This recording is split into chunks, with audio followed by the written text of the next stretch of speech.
সেটা ছিল এক শীতের রাত। ঘন কুয়াশার চাদরে মোড়া চারপাশ। কলকাতা থেকে দূরে এক নির্জন গ্রামে পুরনো এক জমিদার বাড়িতে তখন গভীর রাত। জমিদার বাড়িটির বয়স প্রায় ৩০০ বছর, আর গ্রামের মানুষের মুখে মুখে ফেরে তার অলৌকিক গল্প। ওই বাড়িতে কেউ সাহস করে রাত কাটাতে যেত না। কিন্তু সেদিন একদল যুবক, যারা শহুরে আধুনিকতায় বিশ্বাসী, তারা চ্যালেঞ্জ নিয়েছিল যে তারা ওই বাড়িতে এক রাত কাটাবে। তারা ইন্টারনেটে এমন অনেক ভূতের গল্প পড়েছিল এবং সেগুলোকে নিছকই কুসংস্কার বলে উড়িয়ে দিয়েছিল। রাত তখন প্রায় ২টো। হাড় কাঁপানো ঠান্ডার নিস্তব্ধতা গ্রাস করেছে চারপাশ।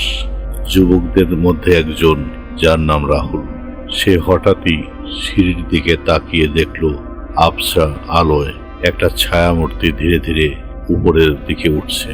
সে প্রথমে ভাবল হয়তো বা তার চোখের ভুল, বা তার বন্ধুদের কেউ মজা করছে। কিন্তু যখন ছায়াটা ক্রমশ স্পষ্ট হতে শুরু করলো, তার হাত পা ঠান্ডা হয়ে এলো। ছায়াটা ছিল এক বৃদ্ধা মহিলার। তার সাদা চুল, খোলা জীর্ণ কাপড় পরা, এবং তার চোখ দুটো যেন গভীর অন্ধকারের মতো কালো। তার মুখে কোনো অভিব্যক্তি ছিল না, কিন্তু তার উপস্থিতি ছিল ভীষণ ভীতিকর। রাহুল তার বন্ধুদের ইশারা করে দেখালো, কিন্তু তারা ততক্ষণে গভীর ঘুমে আচ্ছন্ন। বৃদ্ধা সিঁড়ি দিয়ে উঠে দোতলার একটি বন্ধ ঘরের দিকে এগিয়ে গেল। ঘরটি তখন বছর ধরে তালাবদ্ধ ছিল, আর গ্রামের মানুষের বিশ্বাস ছিল যে ওটা জমিদার বাড়ির প্রথম মালকিনীর ঘর, যিনি রহস্যজনকভাবে মারা গিয়েছিলেন। রাহুল দেখল বৃদ্ধাটি কোনো তালা না খুলেই ঘরের ভেতর ঢুকে গেল। রাহুলের বুকে তখন ধুকপুকানি শুরু হয়ে গেল। সে ধীরে ধীরে তার বন্ধুদের ঘুম ভাঙায় আর ভয়ে ভয়ে সব ঘটনা বলল। প্রথমে তারা বিশ্বাস করতে চাইল না, কিন্তু রাহুলের মুখের দিকে আতঙ্ক দেখে তারা নড়ে চড়ে বসলো। তারা টর্চ নিয়ে দোতলার দিকে গেল, কিন্তু ঘরটি তখনও তালাবদ্ধ। তাদের মনে হচ্ছিল রাহুল যা দেখেছে তা হয়তো তাদের মনের ভুল। তারা ফিরে আসছিল, এমন সময় তাদের কানের কাছে একটা ফিসফিসানি শব্দ গেল। তোমরা আমার ঘরে কেন এলে?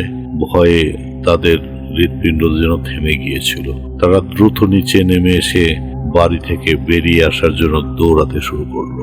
যখন তারা বাড়ির মূল দরজা দিয়ে বেরোতে যাবে, ঠিক তখনই দেখলো সেই বৃদ্ধা মহিলা তাদের সামনে দাঁড়িয়ে আছে। তার মুখটা এবার বিকৃত দেখাচ্ছে, আর তার কালো চোখ দুটো যেন আগুন বেরোচ্ছে।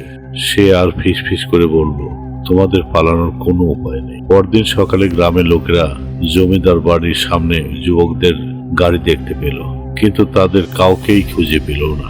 বাড়ির ভেতরে শুধু একটা খোলা বই পড়েছিল। তাতে লেখা ছিল, যারা এখানে প্রবেশ করে তারা আর কখনো জীবিত ফেরে না।